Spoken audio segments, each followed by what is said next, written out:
Greetings, insiders. Today is August 21st. This week, let's check in on how AI is actually impacting business results. No, not what people hope and dream it might do, but where it's winning and losing right now. This is Ad Age Insider, where I'm taking you behind the scenes of the industry's biggest stories with the reporters who actually wrote them. I'm your host, Parker Heron. Make sure to subscribe to Ad Age and like this video wherever you're watching right now. So chatter around AI always feels so all or nothing. A company is going all in, or they're taking a stand. Infrastructures are being reworked around AI spines, and investments into technologies are hitting huge price tags. But is all this AI circus actually showing up in earnings results? Ad Age's senior tech editor, Garett Sloane, recently tracked exactly that.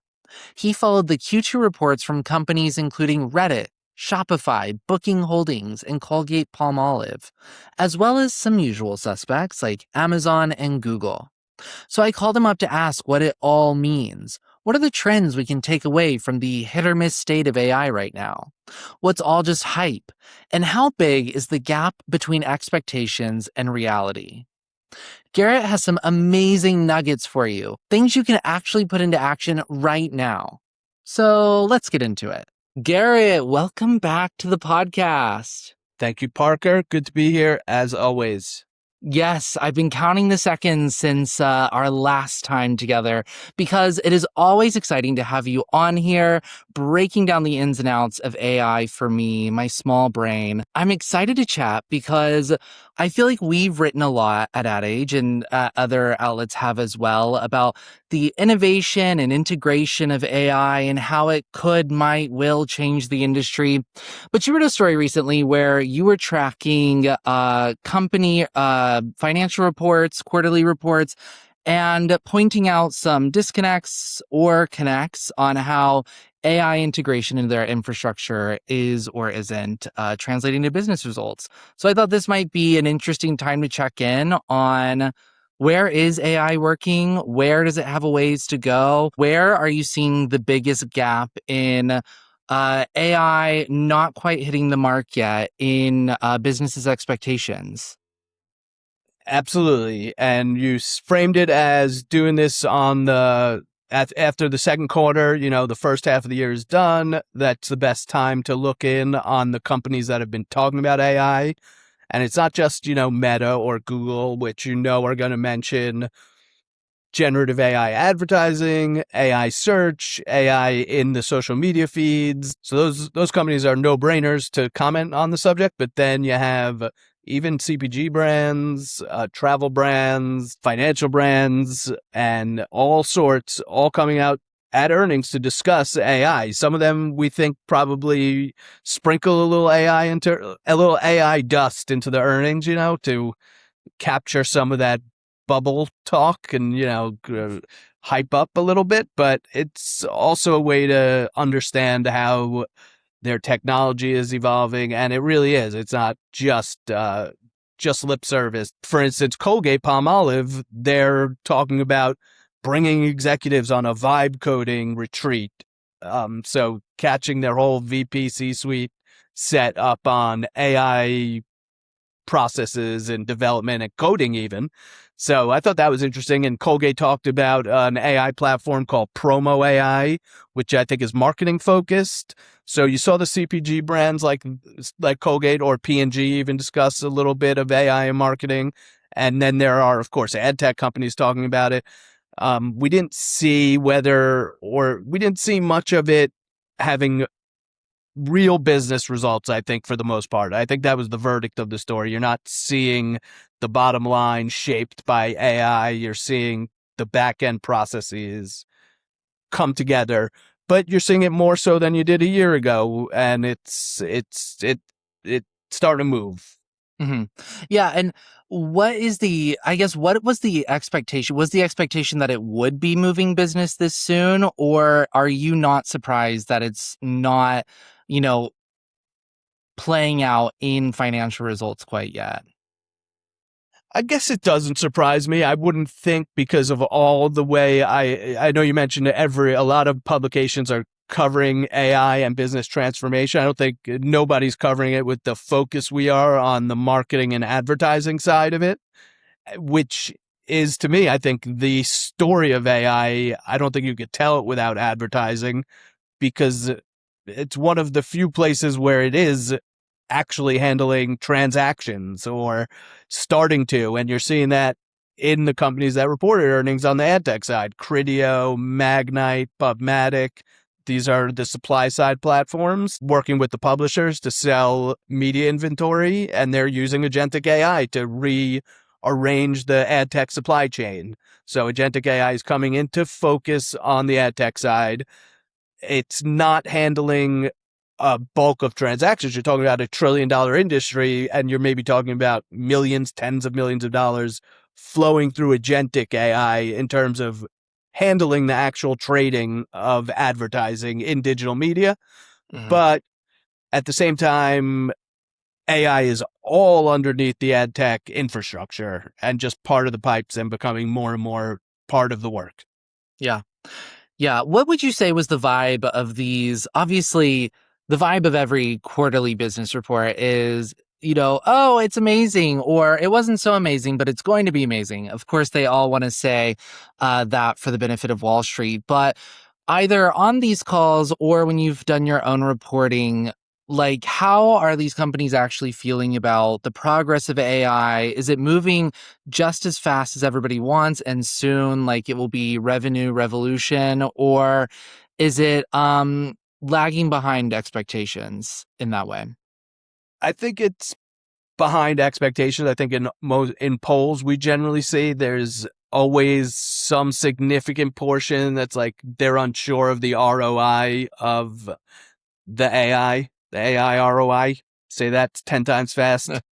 But I don't think anybody seems to expect that, oh, I've implemented this new AI project and now I've supercharged revenue 30%. I mean, Meta will tell you AI is responsible for its absolute crazy growth, and it called itself the fastest growing advertising platform. And Mark Zuckerberg, Zuck, as I like to call him in social media posts, said AI is absolutely responsible for that. So Meta, like I said, the usual suspects, Meta, Google, they're talking about AI. They're making tons of money. They're spending tons of money. It's hard to know what shakes out in the wash, but they're making tons of money and they're attributing it to AI.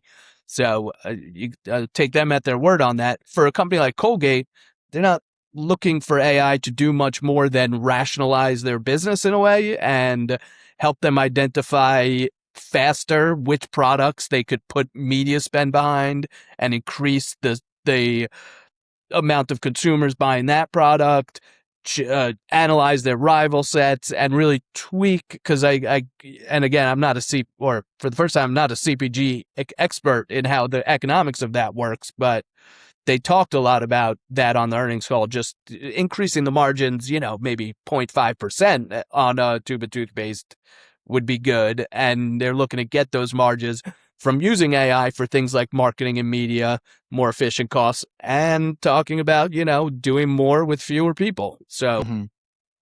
Yeah. Well, I want to go through a couple of the trends that you've mentioned already and that are mentioned in your reporting. The first one, I mean, let's just stay on commerce and, sales, buying a little bit. And I found there was a bit of a like tension in your article that I found interesting, that AI seems to be having a positive impact on discovery and on the research aspect, but not necessarily sales. Like you were saying, that people aren't necessarily buying things through AI as brands might have expected them to. Like, what's happening there where people are clearly using AI, but not really crossing that last line to actually checking out? I think that's Booking Holdings was the good example of that, because they're the travel brand with all the resources online for booking your hotels and flights or what have you. And they are very disrupted by AI search. So they talk about how Google is changing. Google has an AI search platform. It's no longer just search. There's Google AI overviews, AI mode. Those are two separate even things, and they're interrupting the consumer experience. So instead of going to booking.com, you're getting Google's AI mode to give you the results you need, and then you may go somewhere else. And that's Booking says straight up that's affecting the company. So it's experimenting. It's going to ChatGPT, building closer relationships with them. But ChatGPT is relatively new, has a new ad business, is AEO-GEO is a relatively new strategy of trying to influence how you show up in ChatGPT results. Booking.com appears to be at the what do we say, vanguard of adopting that to fix what's going on with Google and keep itself relevant, and sees a future where this is all important. But right now, what Booking.com says is only 1% of its nightly bookings are people being referred through ChatGPT. So that's 1%. Maybe that's a lot. Again, I'm not a hotel expert, but it sounds small to me. And they framed it as being a small percentage. So even Booking.com, Colgate talked about agentic commerce, which is an ancillary to AI search. You're talking to AI for recommendations, then maybe you're using agentic to get access to buy products from companies like Colgate. So Colgate discussed AI search and agentic commerce, and they said agentic commerce hasn't shifted the needle for them at all. That's a little tricky because Colgate is not the one who sells directly to the consumer. Maybe it's the Walmart or the Amazon or the store that would have more insight into how agentic commerce is shaping up. And lo and behold, Amazon did give some color into how its agentic commerce is shaping up, which we can get into. Yeah, I'd love to hear that, because I'm wondering, is the idea that sales are doing just fine, but they're not connecting through AI, or are sales being taken away by AI that they're trying to make up for by doing all of these initiatives? I think the general commerce landscape and the way it flattens everything has already made, this has already been happening. You're already facing tough competition because it's all at your fingertips. I don't have to stick with one brand. Another one may show up. But the way they show up, the discovery is what's changing, and that's where AI plays into. And so I think all the consumer packaged goods brands, all the retailers, they're just worried they're not going to be there when the true AI shift happens. And what you just suggested will be the fallout is they'll lose on the margins. Because like I said, Colgate is talking about fractions of a percentage of margin on all its products, however many thousands they put out there. And you need AI today to analyze all this, understand your rival consumers, gauge how they show up in AI search, in agentic commerce, when are they being recommended. I'll plug another story. We just wrote about how agentic commerce is changing, specifically Amazon, just that one platform. They got Alexa for shopping. That's where 300 million consumers are now interfacing with Alexa and saying, hey, help me buy this product. Should I buy that product? What should this be? And the results of that is another form of AEO-GEO, analyzing ChatGPT for how your brand shows up. Now brands are thinking about, how do I analyze Amazon for how I show up? And there are different answers for both of those. That's interesting. So the controller of the AI product is saying, oh yeah, we're seeing fabulous results in these commerce products. And then the brands who are within it are struggling a little bit more to find the line on how to control those results themselves, it sounds like. But also, that's interesting because I don't know how much Colgate would say Amazon is agentic commerce, how much they even know how much of their product is being bought through Alexa for shopping or Walmart Sparky. So when they say it hasn't affected, I don't know how much of a full picture they have even on that. So it could be more than they even know. And how much, do you have a sense of how much marketing budget is being spent on these channels, compared to these results you're talking about? Are significant portions of dollars moving towards agentic commerce and agentic channels for consumers or for brands reaching consumers? experimental at this point, I think. And we got a sense of that also from the earnings period. Criteo, the first ad tech partner for OpenAI to serve ChatGPT ads. Criteo is also very much part of e-commerce and retail media. That's where they serve the ads to e-commerce and retail media networks, and now ChatGPT. And Criteo came out with its results and said in the last 3-4 months that it's been a ChatGPT partner. It doubled the amount of advertisers in the last quarter from 1,000 to 2,000 going to ChatGPT and buying ads. That's 2,000 just from Criteo who are buying ChatGPT ads. Now, Meta has 10 million plus advertisers. So 2,000 from Criteo representing a slice of ChatGPT's ad, but still you could see it's not quite where its rivals are, nor should it be. It hasn't been alive for 6 months. So you can't expect that, but I think that shows it's still a small part. And what Criteo said about it was that ChatGPT would not be a significant portion of its earnings this year. Don't expect ChatGPT ad revenue that it funnels to that platform to be a significant part of Criteo's own performance this year. So not yet. Mhm. I don't know how to gauge what would be a blowout amount of money versus that's clearly a doomed platform. Yeah. Well, I think that's a good note to switch gears a little bit, because the other area that you discussed in your reporting that I feel like has been very visible, like you said, there are many ways AI is being implemented that are deep in the weeds of businesses that we probably don't have as much visibility into. But the other very active conversation is around agentic ad buying and media buying. And you've mentioned that already a couple of times.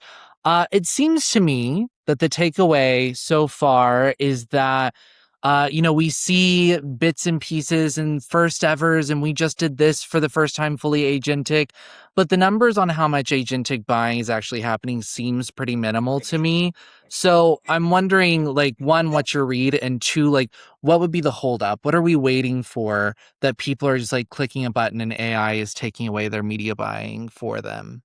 Well, I think it's clear that the whole ad tech community is invested in making this a way of buying, developing MCP ad servers, model context protocol, agent-to-agent communication, which just means, like, from my computer, I could turn on my agent and say, hey, go buy me media across Magnite, PubMatic, and Criteo, and Google, and Meta, and just from my agent, the ideal world would that could go my ad buying agent could go find those sellers and just make the deals for me, and write the media plans and do the creative, the whole thing.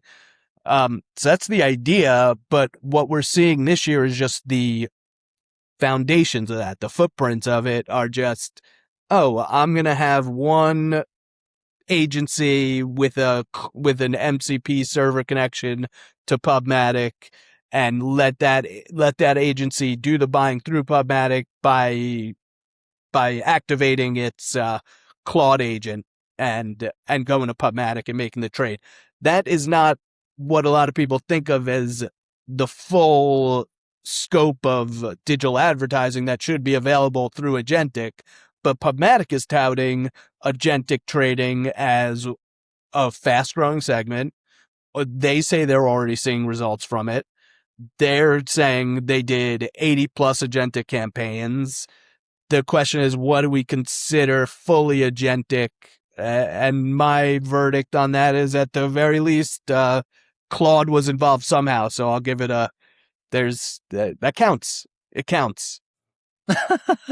Good. That sounds so thrilling. What would be like the thing that you would be looking for? Like, okay, this has arrived because this has happened. We know that agentic buying is happening at scale because of X or Y or Z. Like, what are you looking for that we can follow too, that will let you know that this has officially arrived to the industry? When is it at full fruition?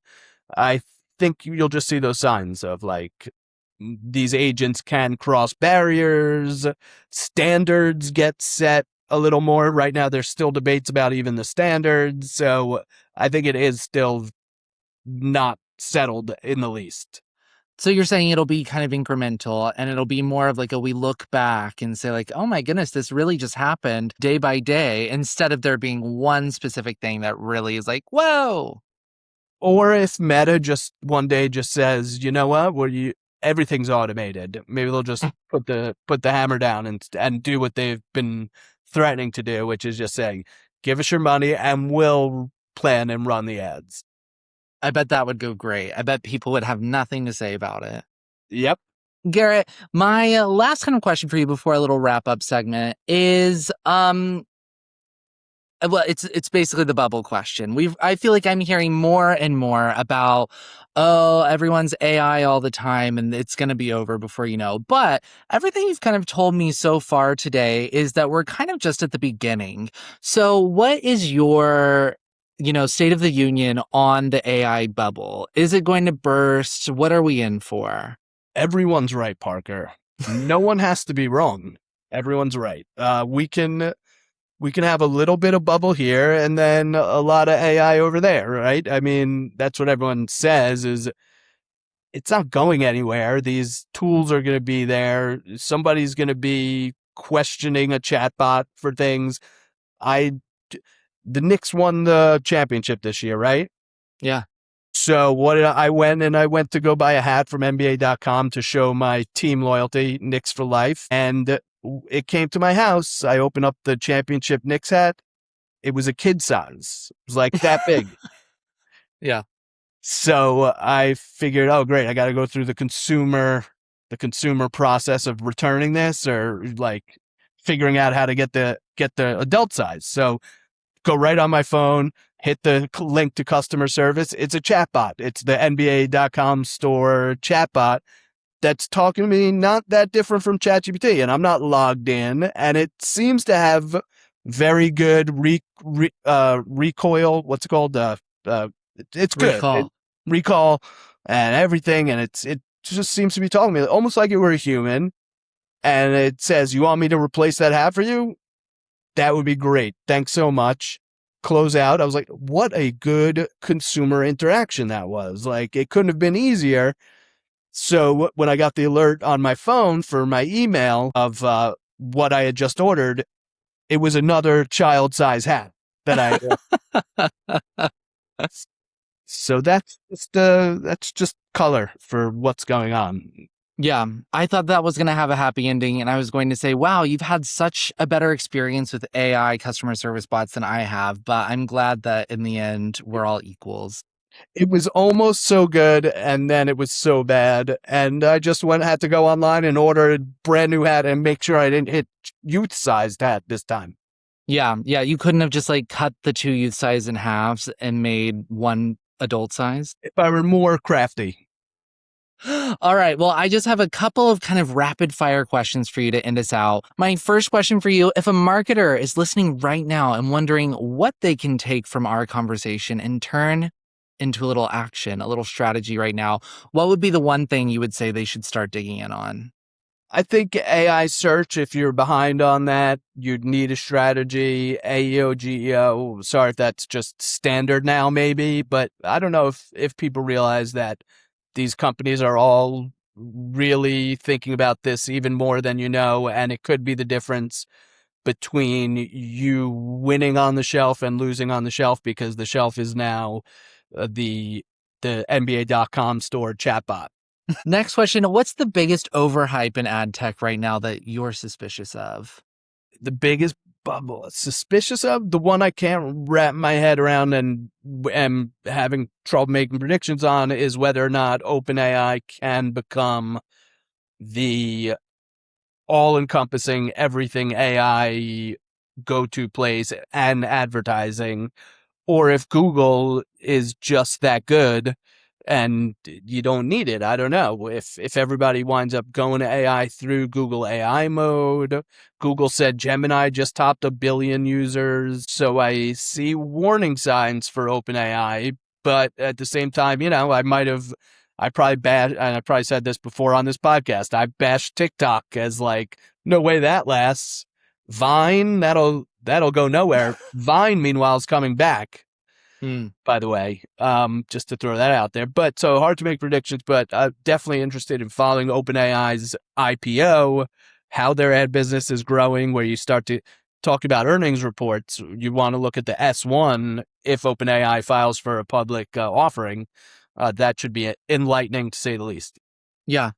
What is something that when you come on this podcast a year from now and we're reflecting back on this conversation, you'll say, oh, that was so 2026? Probably AEO GEO, the thing I told people to focus on just now. But no, that'll continue, but it will evolve into probably more standards and practices. I think it's a bit of the Wild West. How do you even measure what AI is saying when it's saying things to a billion people in a different way each time? So that's a hard field. And I think next year, I'd say people are sleeping on holograms, Parker. That's always been my feeling, is that next year there will always be more holograms. Yes. I love that. That is very mysterious of you. My last one, which you've kind of already answered, but what's a question that keeps coming up that you're dying to know the answer to, but don't have yet? I think it will be interesting to see how much brands adopt generative AI in creative and what parts of creative and how much that evolves over the next year. I feel like we haven't seen many leaps in like video technology of generative AI in the last 6 months. It felt like for a couple of years, we kept seeing new models where each next model was blowing everyone out of the water. And now there's seemed to have been a lull in like how much it can do or how much better it can be. Or maybe it's too expensive to run generative AI video and it's not for everyone to own. And we've seen that in a couple of places. OpenAI shut down its Sora AI platform. So we've already seen a little retreat in generative AI video. So I'm interested if that's going to be a technology for the masses, advertisers, or where that shakes out over the next year. Interesting. Well, all of the AI video production companies listening right now that are just yelling at their headphones can email Garett and he'll be happy to take your call. But otherwise, Garett, it is always such a thrill and a pleasure to talk to you. So thank you so much for coming on the podcast today. Thank you, Parker. Always good to be here. All right. I hope you found that conversation as thrilling as I did. If you did, consider subscribing to Ad Age and liking this video wherever you're watching. I want to thank my guest, Garett Sloane, and thank you for watching. I'm Parker Heron, and this is Ad Age Insider. I'll catch you next week.